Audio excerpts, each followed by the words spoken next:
এমনি ব্যক্তিগতভাবে ইকামতে দিন যে বইটা আছে নিজামী সাহেব, গোলাম আজম সাহেবের, সেখানে আমি এই পয়েন্টটা পড়েছিলাম। তিনি একাধিক জায়গায়, বইয়ের একাধিক জায়গায় ক্লিয়ার করেছেন যে মাওলানা মওদুদী সাহেবকে আমরা আকীদার ইমামও মানি না, ফিকহের ইমামও মানি না।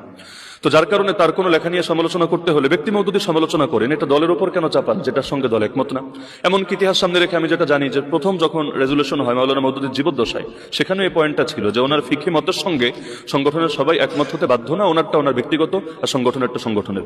এমনকি যে আজকে বিভিন্ন সময় দেখা যায় কওমি ভার্সেস জামাত একটা মুখোমুখি অবস্থান দাঁড় করানো হয়, অথচ কওমি ধারা এটা তো একটা শিক্ষাধারা এবং আদর্শিক শিক্ষাধারা, কোনো সন্দেহ নাই, কিন্তু এটা তো কোনো রাজনৈতিক দলের নাম না। মানে কওমি মাদ্রাসায় পড়লে এটা তো এমন না যে কওমি এটা একটা রাজনৈতিক দলের নাম, ওই দলের সভাপতি সেক্রেটারির অধীনে থেকে সারা জীবন কাজ করতে হবে। এক কওমি অঙ্গনেও তো একাধিক রাজনৈতিক প্ল্যাটফর্ম আছে। তো কওমি থেকে কেউ বিএনপিতে যোগ দিলে তার কওমিত্ব যায় না, কওমি থেকে কেউ আওয়ামী লীগে যোগ দিয়ে সংসদ সদস্য হলেও তার কর্মত্ব যায় না। কিন্তু কওমি থেকে কেউ যদি জামাত ইসলামীতে আসে, তাহলে কওমি থেকে খারেজ হয়ে সে কেমন যেন জামাতে এসেছে। এটা তো আসলে আমার কাছে মনে হয় হাস্যকর ব্যাপার ছাড়া কিছু না। এমনকি মাঝে মাঝে স্লোগান দেওয়া হয় আপনাকে সামনে রেখে ইসমতে আম্বিয়া আদালতে সাহাবা, মানে হলো কেমন যেন আপনি ইসমতে আম্বিয়া মানেন না, আদালতে সাহাবা মানেন না, অথচ কে মানে না? এখানে যারা আছে বা পুরো বাংলাদেশে যারা আছে কে মানে না? প্রত্যেকেই তো মানতে বাধ্য। আজকে নতুন তথ্য যেটা জানলাম আমাদের আব্দুল হালিম ভাইয়ের জবানে, অ্যাসিস্ট্যান্ট সেক্রেটারি জেনারেল, যে নিজামী সাহেবের জীবদ্দশায় তিনি নিজ কলমে এটা রেজুলেশন লিখেছেন, যেটা বললেন মজলিসের শুরার অধিবেশনেই লেখা হয়েছে। এবং এটা আমি মনে করি পুরো দেশেরই গুরুত্বপূর্ণ তথ্যটা জানা দরকার, যে বাংলাদেশ জামাত ইসলামের মজলিসের শুরাই রেজুলেশনে এটা লেখা হয়েছে যে মাওলানা মওদুদী জামাত ইসলামের কোন আকীদার ইমামও না, কোন ফিকহের ইমামও না। কারণ জামাত ইসলামী কোন আকীদার দলের নাম না। শিয়া, মুতাজিলা, তারপর হাসাউইয়া, কাররামিয়া, মুজাসসিমা, মুশাব্বিহা, মুআত্তিলা, আহলে সুন্নাত ওয়াল জামাত, এগুলো হলো আকীদার দলের নাম। আর ফিকহি দল হলো হানাফি, শাফেঈ, মালিকি, হাম্বলি, জাহেরি, আরো যা কিছু আছে এগুলো ফিকহি দলের নাম। জামাত ইসলামী কোনোটাই না, যার কারণে এখানে সব ভার্সনের লোকিত আছে। দর্শক, আলী হাসান ওসামা সাহেব জামাত ইসলামের ব্যাপার নিয়ে যা কথা বলল, আমি ওনার সম্পূর্ণ কথা একমত। কারণ আমি এটা জানি আলহামদুলিল্লাহ যে জামাত ইসলামী বাংলাদেশ তারা মওদুদী রহিমাহুল্লাহর ব্যক্তিগত জীবনের যে ফিকহি বিষয়গুলো আছে এগুলো ফলো করেন না। কারণ মওদুদী রহিমাহুল্লাহর এমন কিছু ব্যাপার আছে যেগুলো যদি কোনো দলের মধ্যে আনা হয় তাহলে দলটি প্রশ্নবদ্ধ হয়ে যাবে। আজকের আলী হাসান ওসামা সাহেব কেন জামাত ইসলামীতে যোগ দিলেন, তার উসুলটা কি, সে কিন্তু তার উসুলটা বিস্তারিত বলেছেন। যে আজকে দেখা যাচ্ছে মনির কাসিমিদের মতন অনেক মানুষ যারা হচ্ছে স্পষ্ট আকারে বিএনপিতে যোগ দেয়, এতে কোনো সমস্যা হয় না।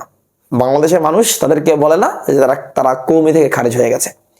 এছাড়াও ইতিপূর্বে কওমি আলেম হয়ে রুহুল আমিন সাহেব, সাবেক বাইতুল মুকাররম মসজিদের খতিব, নৌকা মার্কা নিয়ে ইলেকশন করলেন, তখনও তিনি কওমি থেকে খারিজ হলেন না। কিন্তু আলী হাসান ওসামা তিনি জামাত ইসলামী করার কারণে কেন কওমি থেকে খারিজ হবেন?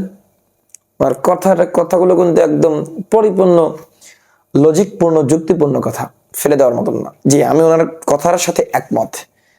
হ্যাঁ, এই বিষয়টা আমিও আগে ভাবিনি যে সত্যিই তো যখনই আলী হাসান ওসামা জামাত ইসলামীতে যোগ দিল তখন আমরা অনেক কথা বলা শুরু করেছি, অনেক কিছু বলেছি।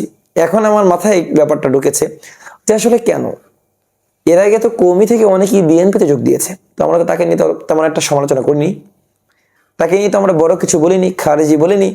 ইতিপূর্বে তো কওমি থেকে অনেকেই আওয়ামী লীগের হিসাবে আওয়ামী লীগ হয়ে নির্বাচন করেছেন, তখনও তো আমরা তাকে খারেজি বা কওমি থেকে খারেজ হয়ে গেছেন এমন কিছু বলিনি।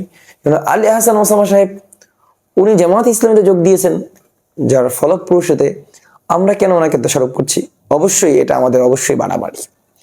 কিন্তু মৌলিক যে বিষয়টা যে জামায়াত ইসলামী বাংলাদেশ এক, আর এটা যিনি প্রতিষ্ঠিত করেছেন মওদুদী রাহিমাহুল্লাহ, উনি আর এক।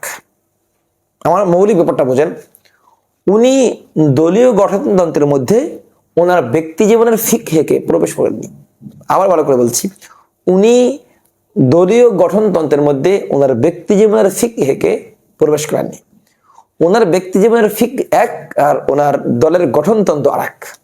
জাস্ট এই উসুলটা বা এই বিষয়টা আমরা জানলেই কিন্তু জামাতকে মওদুদী ট্যাগ লাগিয়ে আমরা যেই ব্যাপারগুলো বলি এই ব্যাপারগুলো আর বলবো না ইনশাআল্লাহ, যদি আমরা এই বিষয়টা ভাবি। এটা কিন্তু অনেক আগে থেকে জামাত ইসলামী স্পষ্ট করেছেন যে মওদুদী রাহিমাহুল্লাহ তাআলা তার ব্যক্তিগত জীবনের কিছু ফিক আছে, সেটা তার জীবনেরই, সেটা কোনো দলীয় গঠনতন্ত্রের মধ্যে নেই।